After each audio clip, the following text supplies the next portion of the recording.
Like I was just like I'm like cause I just got back from arraignment and I'm like, all I heard was murder, and I'm just like, Damn. like that was that. Before the headlines, before the snitch jokes, and long before the internet turned him into a meme, 6ix9ine had to face one thing alone: jail.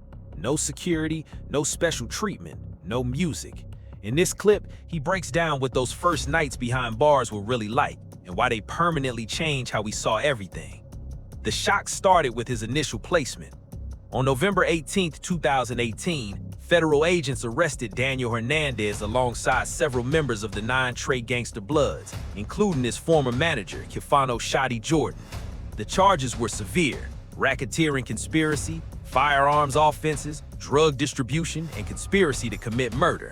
Prosecutors tied the case to violent incidents, including a shooting at Barclays Center, an armed robbery near Times Square, and alleged orders to carry out hits on rivals. Authorities claimed Hernandez relied on the gang for protection while financially supporting their operations. He was suddenly facing the possibility of life in prison, with the minimum sentence estimated at 47 years. The arrest happened around 6 o'clock that evening, and the timing was deliberate. FBI wiretaps had uncovered discussions among gang members about super violating him after he publicly fired his crew on Instagram. In gang terms, that meant extreme retaliation, potentially lethal. Former allies had turned dangerous, and federal officials were aware his life could be at risk even during his court appearances. On November 19, 2018, bail was denied, despite offers exceeding $1 million and the surrender of his passport. Part of the government's evidence came directly from his own social media posts that glorified violence.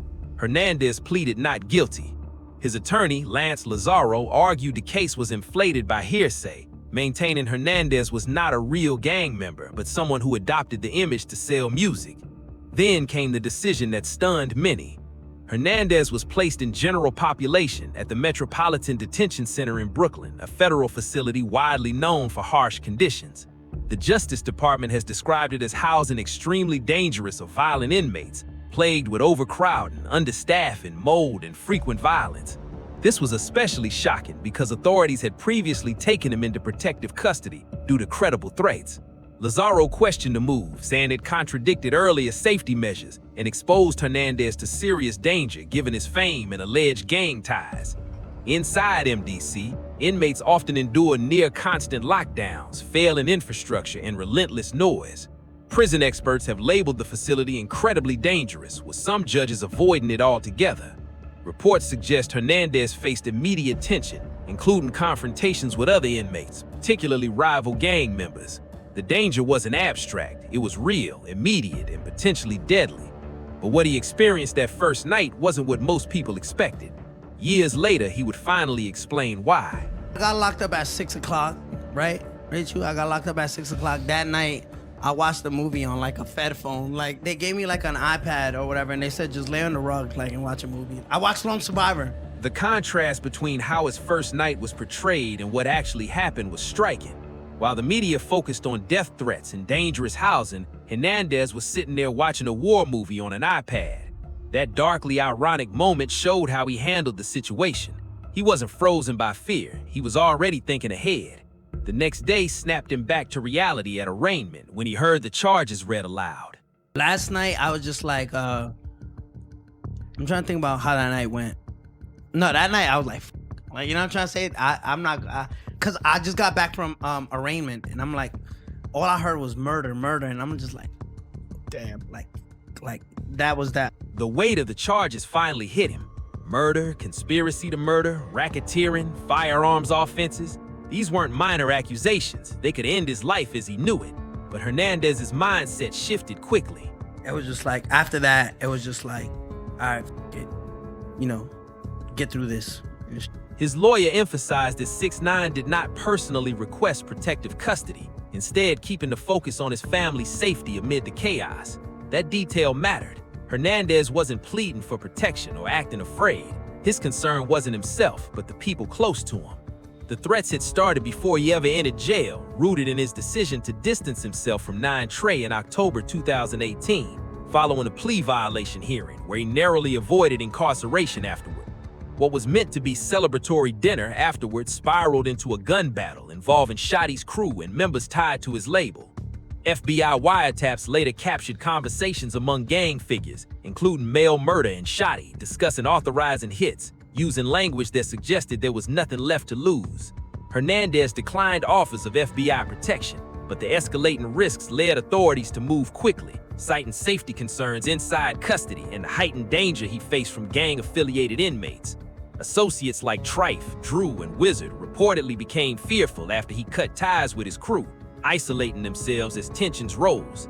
These developments highlighted how serious the threats were in those early days. Still, when Hernandez later spoke about his time inside, he described an experience that didn't match what many expected. No, they were all like older, like 60, 50. So no, I was in a you jail gotta fight full of the biggest rats. guy. Everybody was snitches. Like the jail I was in, everybody snitched. I was like a rat jail. This revelation shifted the entire narrative.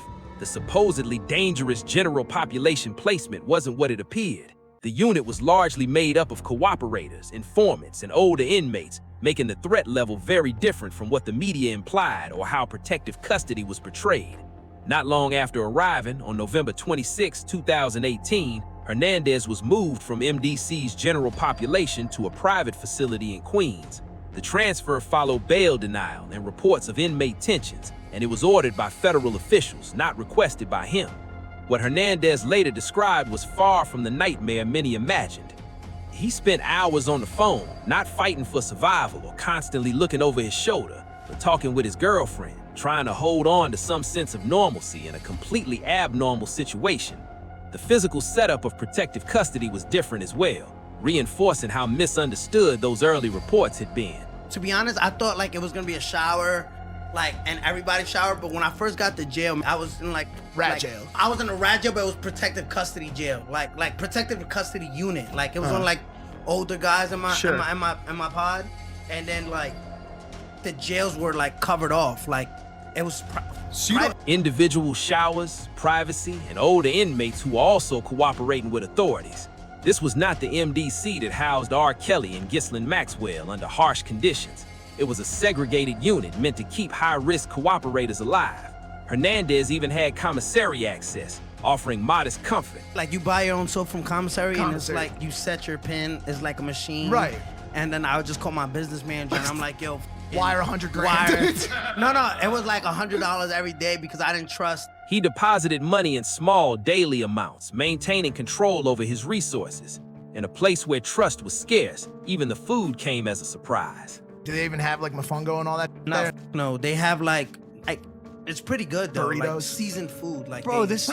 Yo, how do I get locked up? The interviewer's reaction captured the absurdity of it all. The facility Hernandez described sounded almost comfortable compared to the horror stories usually linked to federal detention. But that comfort came with important context. Hernandez was clear about why his experience differed. He was a cooperator. The federal system had a vested interest in keeping him alive, healthy, and willing to testify. The conditions he lived under weren't typical. They were a direct result of his cooperation agreement. The contrast between his unit and other areas of MDC was stark. When the conversation shifted to Jeffrey Epstein, Hernandez was quick to draw distinctions between facilities. The Manhattan Correctional Center, where Epstein died, was essentially the federal version of Rikers Island, dangerous, overcrowded, and poorly maintained. Hernandez understood the difference between that environment and the protected unit where he was housed. His ability to analyze the prison system while living inside it revealed a high level of awareness. He knew where he was, why he was there, and how much worse it could have been. His time in protective custody passed without major incidents. There were no attacks, no serious confrontations, none of the violence many expected. He served his sentence quietly, later completing community service and paying more than $236,000 in restitution. In later interviews, Hernandez returned to this period with a consistent message. His release in 2019 came earlier than expected due to his cooperation and COVID-related asthma risks. Speaking with outlets like Vlad TV and Billboard, he downplayed the intensity of 2018, insisting there were no confrontations despite his status as a snitch. In a 2020 Billboard interview, he described feeling more fearless after jail, viewing the experience as a harsh but valuable life lesson. He also criticized what he saw as hypocrisy within rap culture regarding snitching, pointing to artists like 21 Savage, Gunna, and T.I., whose similar situations were often overlooked when convenient. Protective custody, he explained, was a strategic decision by federal authorities. They needed Hernandez alive to testify against the 9 Trey gangster bloods. That trial ultimately led to multiple convictions, including that of his former manager, Shotty. His testimony was central, and his safety was non-negotiable. Beyond strategy, his experience revealed how the federal system treats high-profile cooperators. They are isolated, protected, and given enough stability to remain compliant.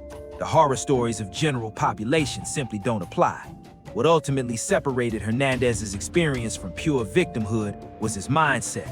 Throughout incarceration and afterward, he consistently framed his survival as being guided by faith rather than fear. In post-release interviews, Hernandez framed his experience with defiance and guarded optimism. He insisted there were no confrontations despite the snitch label, crediting a calm, faith-driven mindset. When you walk with the Almighty, you walk confidently, no fear, he told interviewers, presenting prison as a test of belief rather than a nightmare. That religious framing gave him a story that rose above the street code he had violated within hip-hop culture. Cooperation with law enforcement is widely viewed as the ultimate betrayal. Informants are shunned, threatened, and sometimes killed. Hernandez faced those consequences, yet refused to adopt the shame that usually follows the label. He described incarceration as a temporary setback, with family protection as the priority. Above all, he said he would cooperate again if it kept him safe. This wasn't someone broken by the system. It was someone who made a calculated choice and stood by it. That calculation had been clear from the start. When he watched Lone Survivor on his first night, his thoughts turned immediately to cooperation. The film, which follows Navy SEALs trapped behind enemy lines in Afghanistan, hinges on a controversial decision to spare civilians who later alert enemy forces, leading to an ambush. The parallel was obvious to Hernandez. Choices have consequences. Survival requires adaptation. That same pragmatism shaped his time inside. He didn't spend his days plotting revenge or clinging to gang ties. Instead, he stayed on the phone with loved ones, managed his commissary account, and relied on routine to maintain stability. The absence of fear he described wasn't bravado, but strategy. Fear signals weakness in prison and invites predators. By projecting confidence and faith, he built a psychological shield that reinforced the physical barriers of protective custody. His lawyer's statement that Hernandez never requested that placement mattered in this context. It allowed him to claim he wasn't afraid and didn't seek special treatment, that the system moved him for its own reasons, accurate or not. The narrative worked. It preserved a measure of dignity in a setting designed to strip it away. He repeated the point often.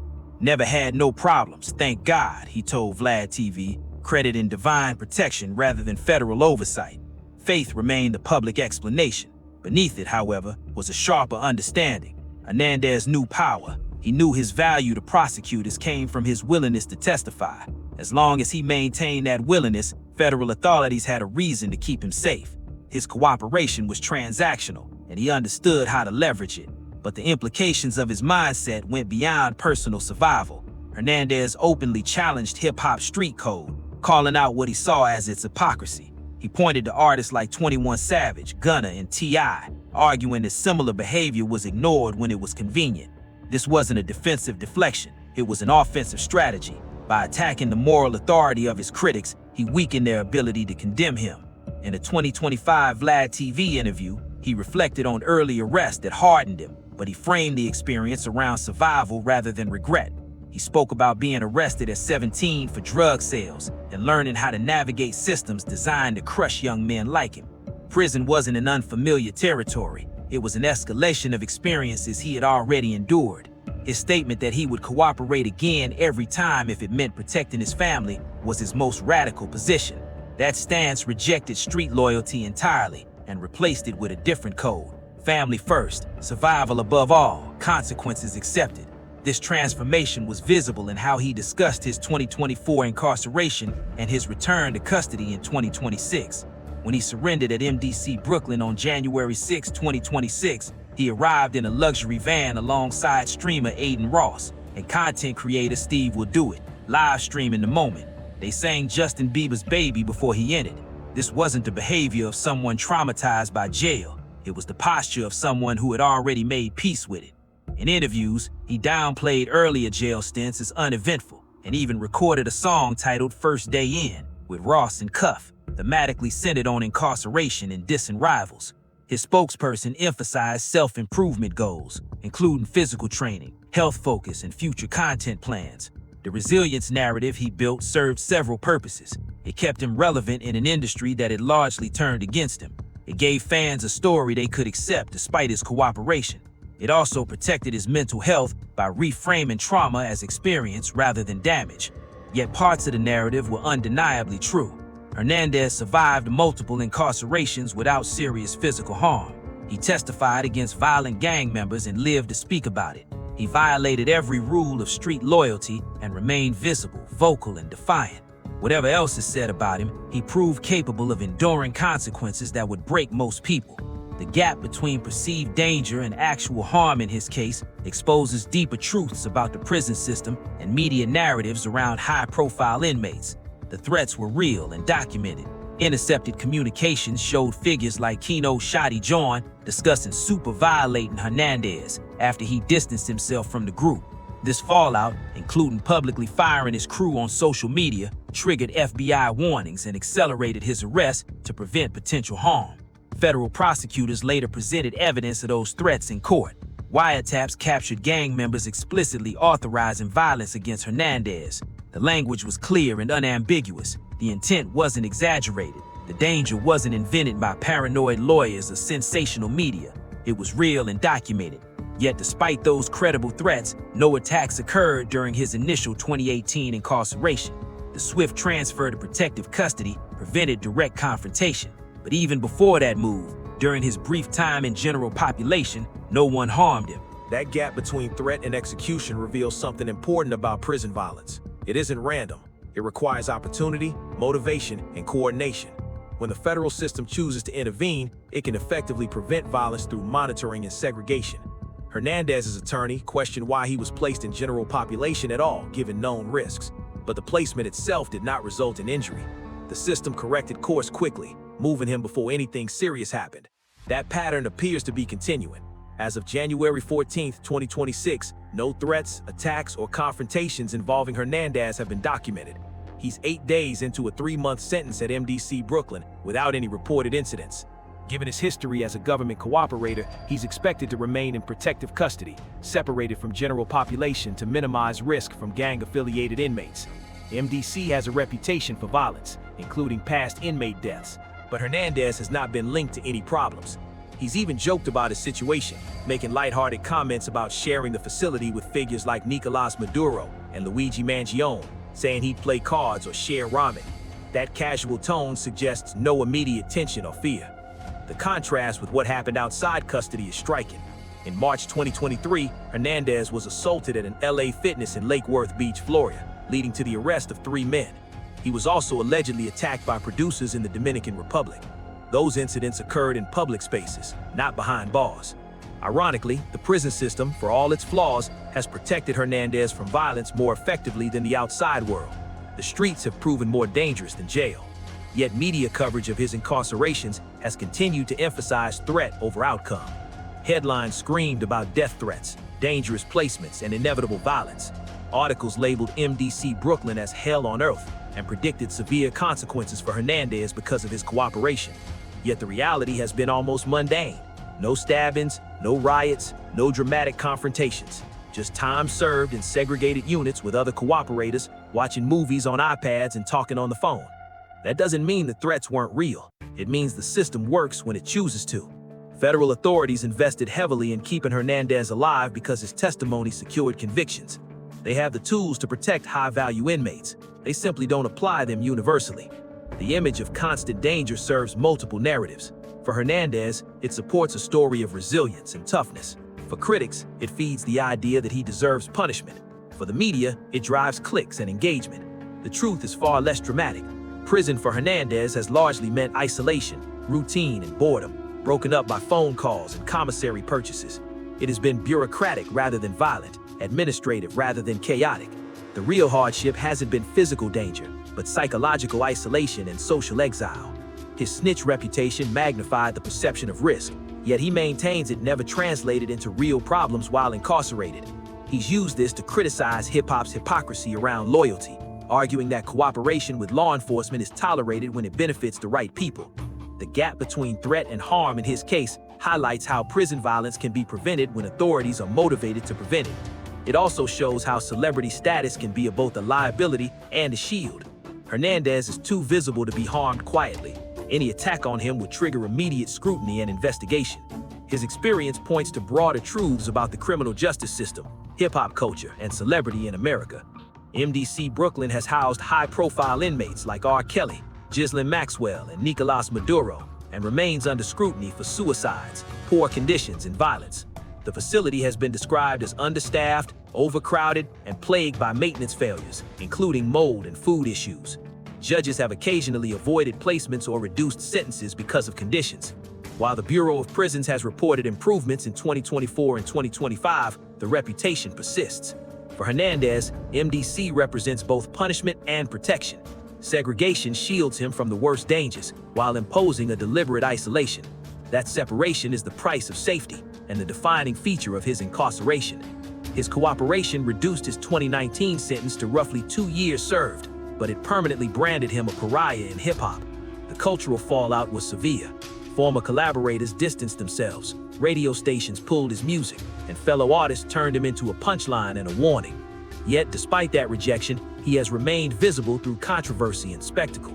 His live stream Surrender in 2026, constant social media activity, and continued music releases show a refusal to fade away. He's leaned into the villain role, embracing hostility rather than chasing redemption.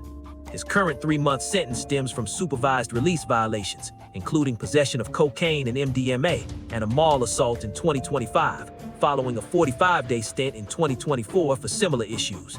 The repeated violations suggest either an inability or unwillingness to comply with release terms. The 2025 mall fight was reportedly provoked by taunts, but still violated supervision. Drug possession pointed to ongoing substance use despite mandated treatment.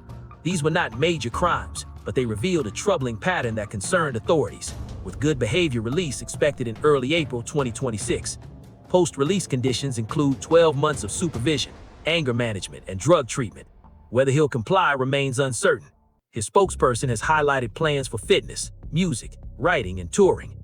During this incarceration, Hernandez announced a 70-pound weight loss goal, framing jail as self-improvement. Public reaction remains divided. Some mock the live stream Surrender as attention-seeking. Others turn his incarceration into memes.